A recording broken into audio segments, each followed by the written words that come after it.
నడిగడ్డ భక్తుల ఇలవేల్పు జమ్మిచేడు శ్రీ జమ్ములమ్మ పరశురామ స్వామి దేవాలయానికి భక్తులు పోటెత్తారు. వివిధ ప్రాంతాల నుండి వచ్చిన భక్తులతో దేవాలయం కిటకిటలాడింది. ఈ సందర్భంగా భక్తులకు ఎలాంటి అసౌకర్యం కలగకుండా దేవాదాయ శాఖ ఆధ్వర్యంలో ఏర్పాటు చేశారు. ఈ సందర్భంగా ఈవో పురందరు మాట్లాడుతూ దేవాలయానికి దాదాపు 20,000 మంది ప్రతి మంగళ శుక్రవారాల్లో వస్తారని తెలిపారు. ప్రస్తుతం ఎండాకాలం నందున భక్తులకు ఇబ్బంది లేకుండా చలువు పందిళ్లు వేయిస్తున్నట్లు తెలిపారు. ఏరువాక పౌర్ణమి వరకు భక్తులు వస్తారని ఆయన తెలిపారు. ఈ కార్యక్రమంలో చైర్మన్ వెంకట్రాములు, డైరెక్టర్లు పాల్గొన్నారు. శ్రీ జమ్ములమ్మ పరశురామ స్వామి దేవస్థానం జమ్మిచేడు నడిగడ్డ ఇలువెలుపే కాకుండా కర్ణాటక, మహారాష్ట్ర, ఆంధ్రప్రదేశ్ రాష్ట్రాల నుంచి విశేషంగా భక్తులు ఇచ్చేసి అమ్మవారిని దర్శించుకుంటారు.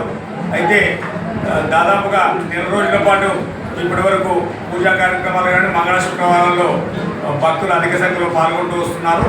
ఈ రోజుతో అమ్మవారిని గుర్రంగడ్డ నుంచి తీసుకురావడం నెల పూర్తయింది. 2 రోజుల పాటు 4వ వారం ఇది.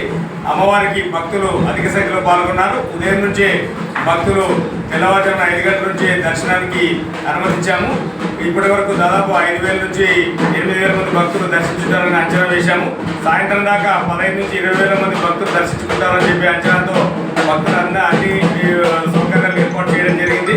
అంతేకాకుండా ఈ రోజుతో పాటు ఇంకా మరి ఏరువాక పౌర్ణమి వరకు కూడా భక్తులు ప్రతి మంగళ శుక్రవారాల్లో అమ్మవారిని దర్శించుకునే వీలుగా ఏర్పాటు చేయడం జరిగింది.